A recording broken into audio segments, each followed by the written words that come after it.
नमस्कार बंधु, स्वागत आपणको मोर यही आउ गोटे नुआ अध्याय को। तो आजिर अध्याय अति नूतन आ नूतन भावरे आमे जो नूतन अध्याय को आरंभ करिबा ताहा हेउछि बही परी बहीटिए, पढ़िले बुझिबे, खोजिले पाइबे। तो यही मुहूर्तर प्रथम अध्याय को आपण समस्त को स्वागत जनाऊँछि। तो चलतु यही मुहूर्तर यही अध्यायर प्रथम आमे आरंभ करिबा। बहुत किछि विशेष यही विषय अच्छी, अलगा विषय अच्छी, बहुत एमिति कि जहाँ आपण भाभी भी न पारिबे सेमिति विशेष विषय अच्छी। आउ आज आमे आरंभ करिबा नित्य कर्म ठारू। जे नित्य कर्म केमिति करा जाए और केमिति करिबा उचित ताहा आमे आरंभ करिबा नित्य कर्म ठारू। तो चलतु बंधु डेरी न करिया आमे आरंभ करिबा आजिर एई नुआ अध्यायर नुआ नित्य कर्म प्राप्त स्मरण। आज अच्छे नित्य कर्म प्राप्त स्मरण। नित्य कर्म रे स्मरण करला बेले जेकोसी भगवान को आमे स्मरण करुछे ताकू केमिति करिबा। तो चलंतु आरंभ करिबा। प्रथमे आमर जे कि पूज्य देवता गणेश। तो गणेश प्रभु को स्मरण करिबा। चलंतु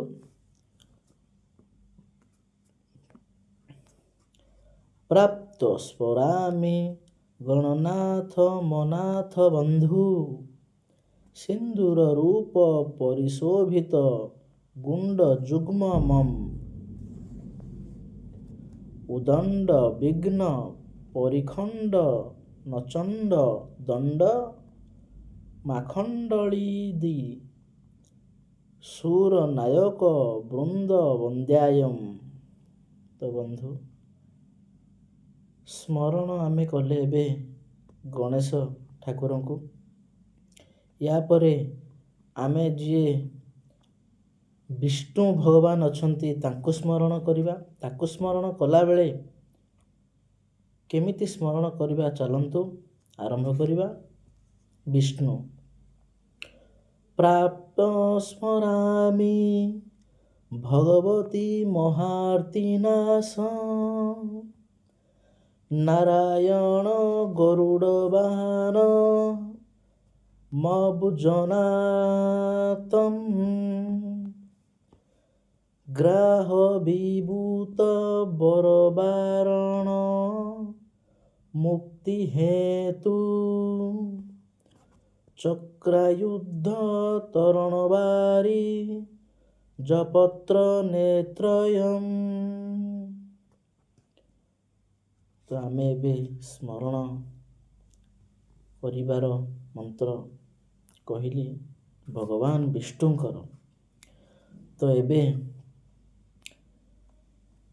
देवंक देव महादेव प्रभु शिव शंकर डंबरु धरहे प्रभु कपिलेश्वर शिव भगवान को स्मरण करा बेले केमिति करिबा चलंतु आरंभ करिबा। प्राप्त स्वरामे भवभीति हर सुरेश, गंगाधर वृषभ वाहन मम्बिकेशम, खट बंगलस वरदा भयम हस्तमीश, संसार रोग हरम औषधि मदित्यम। प्रभु देवंक देव महादेव को स्मरण आमे एमिति करिबा। तो आगम को जगतर माता जी अछंती, जगतर माता जगमाता दुर्गा जगतर माता तांको आमे स्मरण कला बेले केमिति करिबा चलंतु आरंभ करिबा। प्राप्त स्वरामि भजता मभिलाषदात्री, ଧାତ୍ରୀ ସମସ୍ତ ଜଗତା ଦୁରିତାପତହନ୍ତ୍ରୀମ୍ ସଂସାର ବନ୍ଧନ ବିମୋଚନ ହେତୁଭୂତା ମାୟା ପରା ସମାଧିଗମ୍ୟମ୍ ପରସ୍ୱ ବିଶ୍ୱ। ତ ଜଗତର ମାତା ଦୁର୍ଗାଙ୍କୁ ସ୍ମରଣ କଲାବେଳେ ଏମିତି କରିବା। ଏବେ ଆମେ ଆଲୋକର ଦେବତା ସୂର୍ଯ୍ୟଙ୍କୁ ସ୍ମରଣ କରିବା।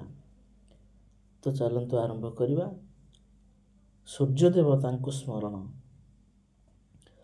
ପ୍ରାପ୍ତ ସ୍ୱରାମି ସବିତାର ନମନ୍ତ ଶକ୍ତି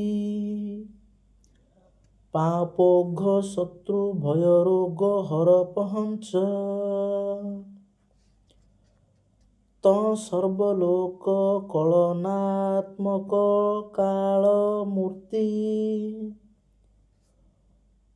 ଗୋକଣ୍ଠ ବନ୍ଦନ ବିମୋଚନ ମାଦି ଦେବମ୍। ତ ଆଲୋକର ଦେବତା ସୂର୍ଯ୍ୟ ଦେବତାଙ୍କୁ ସ୍ମରଣ କଲାବେଳେ ଆମେ ଏମିତି କରିବା। ତ ଚାଲନ୍ତୁ ଆଗକୁ ଯିବା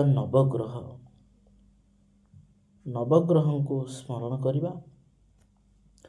ବ୍ରହ୍ମା ମୁରାରୀ ତ୍ରିପୁରାନ୍ତକାରୀ ଭାନୁ ଶଶି ଭୂମି ସ୍ତୁତ ବଧୂ ଗୁରୁଶ୍ଚ ଶୁକ୍ର ଶନି ରାହୁ କେତବମ୍ କୁର୍ୱନ୍ତ ସର୍ବେ ମମ ସୁପ୍ରଭାତମ୍। ବନ୍ଧୁ, ନବଗ୍ରହଙ୍କୁ ଏମିତି କରିବା। ଉପର ଲିଖିତ ପ୍ରାପ୍ତ ସ୍ମରଣୀୟ ମନ୍ତ୍ରକୁ ଯେଉଁ ମନୁଷ୍ୟ ପ୍ରାପ୍ତ କାଳରେ ପଠନ ବା କର୍ଣ୍ଣରେ ଶୁଣେ ସେ ଶାନ୍ତି ଲାଭ କରେ। ଆହିକ ସୂତ୍ରାବଳୀ। ତ ବନ୍ଧୁ, ଆଜି ଆମେ ଜାଣିଲେ ସ୍ମରଣ, ପ୍ରାପ୍ତ ସ୍ମରଣ। ଆଜି ପାଇଁ ଏତିକି। ଆମେ ଆଗାମୀ ଅଧ୍ୟାୟରେ ଜାଣିବା ପ୍ରାପ୍ତ ଶୟନେ ଦୋଷ। ତ ସେହି ପର୍ଯ୍ୟନ୍ତ ଆପଣମାନେ ସମସ୍ତେ କେମିତି ଭଲରେ ରହିଥିବେ। ସମସ୍ତଙ୍କୁ ନମସ୍କାର। ଏଇ ନୂଆ ଅଧ୍ୟାୟ ଆପଣଙ୍କୁ କେମିତି ଲାଗୁଛି ନିଶ୍ଚିତ ଜଣାଇବେ। ନମସ୍କାର।